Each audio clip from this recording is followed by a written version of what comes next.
these oligarchs and kleptocrats are bankrolling the Kremlin's war machine. And they've been allowed to do that by washing their dirty money. The National Crime Agency estimates that about £100 billion of dirty money from Russia washes through London every year. It is frankly shameful that we've had to now wait until now to be pushing this bill through in such a rapid and rushed way.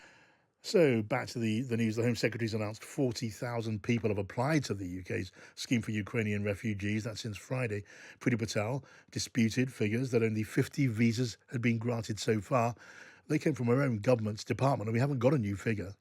Mr Speaker, it's important for all colleagues in the House to know that the first quality assured figures on the Ukrainian family scheme will come this evening, and they're going to be published this evening. The figures that are public are absolutely inaccurate, and they have not been assured by the Home Office. Let's talk to Stephen Kinnock now then, the Labour MP and Shadow Immigration Minister. Stephen, afternoon.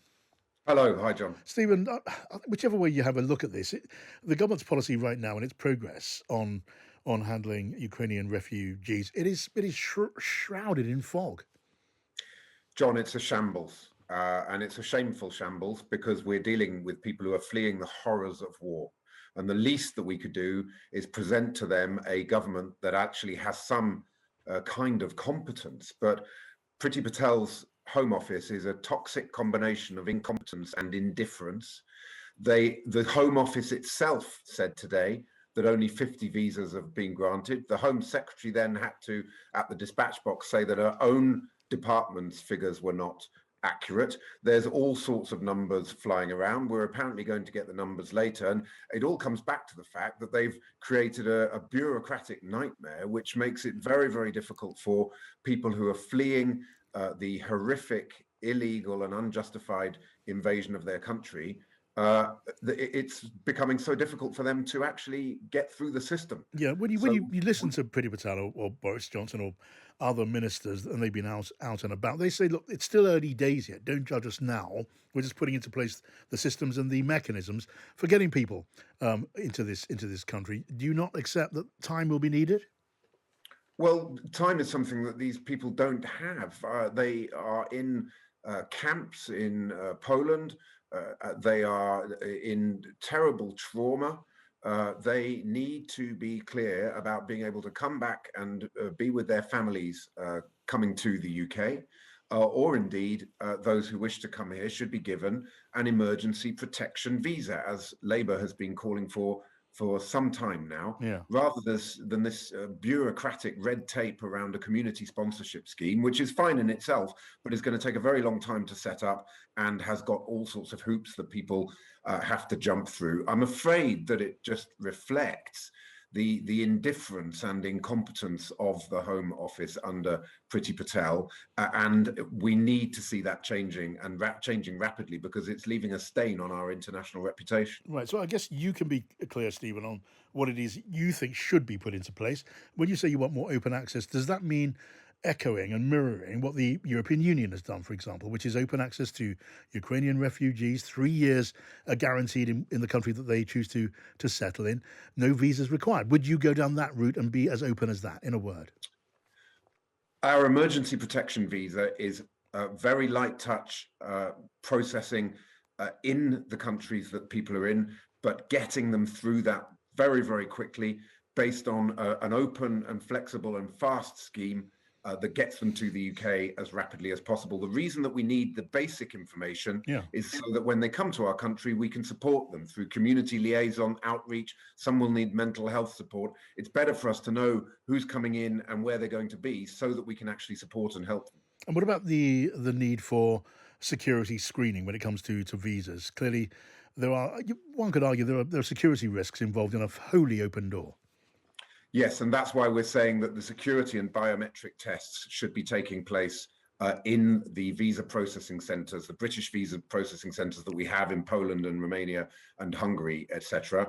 But that can be done very, very rapidly, and all the other visa requirements should be dropped, such as salary levels and language capability. Drop all of that, have very basic security and biometric tests on the spot in Poland and Hungary. That should not be taking more than a maximum of 24 hours to get them through the system, and then they are ready to come to the UK, either by flying from Warsaw or Bucharest, or indeed coming over land. And that needs to be happening so that absolutely the most streamlined and rapid and fast-track process that we can, but which is also doing the security checks and giving us the information we need, so that when people arrive in the UK, we're able to reach out and help them and support them in the way that we should be. Okay, let me ask you about what the government's doing on another front. Do you believe the government is dragging its feet when it comes to tackling the super rich Russian oligarchs, or are they trying to avoid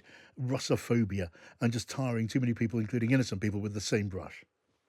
Well, John, I spent 3 years living and working in Russia. I was director of the British Council in St. Petersburg from 05 to 08. And the Russian people are wonderful people. They are people who just want a normal life. They want Russia to be a normal country connected to the rest of the world. So this is not at all about Russophobia. This is about identifying the corrupt elites around the gangster that is Vladimir Putin, who are propping him up. And there, I think, the government has been shamefully dragging its feet. We had the Russia report 3 years ago. We had economic crime bill that we're talking about today. We're going to push through Parliament in 6 hours. They started talking about that in 2016. Why hasn't it been brought forward? These oligarchs and kleptocrats are bankrolling the Kremlin's war machine. And they've been allowed to do that by washing their dirty money. The National Crime Agency estimates that about £100 billion of dirty money from Russia washes through London every year. It is frankly shameful that we've had to now wait until now to be pushing this bill through in such a rapid and rushed way. And you've got to wonder why it is. And the fact is that the Conservative Party has received £4 million in recent years from people with very close connections to the Russian government. And you believe that's the answer? That's the reason, do you, Stephen? You think it's a direct matter of direct interest on the part of the Conservative Party when it comes to donors? Do you believe that? Yes, I do. And I think that they're also very connected to all the army of enablers, the lawyers, the accountants, real estate, the whole business model of the City of London based on enabling this dirty money to wash through London, and some people making very handsome profits from it, and many of them donating to the Conservative Party. So the whole model is based on a conflict of interest where we have the governing party of this country facilitating the disgraceful way in which this money has been allowed to wash through our system. It's the only explanation that I can possibly come up with, and I have not heard any reason at all, a justifiable reason from the Conservative government to explain why they've been dragging their feet for so many years. Yeah, but in a nutshell, lastly, is it fair for your party leader, Keir Starmer, to question the putting Evgeny Lebedev into the House of Lords as Lord Lebedev? Lebedev's father was a KGB officer and then a billionaire, but Lebedev was not a KGB officer.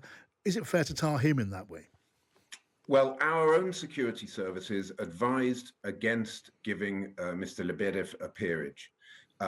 The Prime Minister has apparently intervened. I only know this from the media reports, and that's why Keir has said that the Intelligence and Security Committee of Parliament should do a proper investigation. Well, they don't do individual investigations, do they? The Intelligence Committee look at policy. They don't look at individual cases. You must know that. Well, they can do an inquiry into it. I mean, select committees run inquiries on particular issues of policy or decisions that the government have made all the time. And this was a decision of the security services. Their job is to hold the security services and the government to account. We need an explanation from the Prime Minister if it's true that he intervened to get Mr. Lebedev a peerage against the advice of our security services. He denies that, by the way. I mean, it's reported, with sources in the Sunday Times, among other places, including, I think, ITV News. But Boris Johnson, he denies that flatly.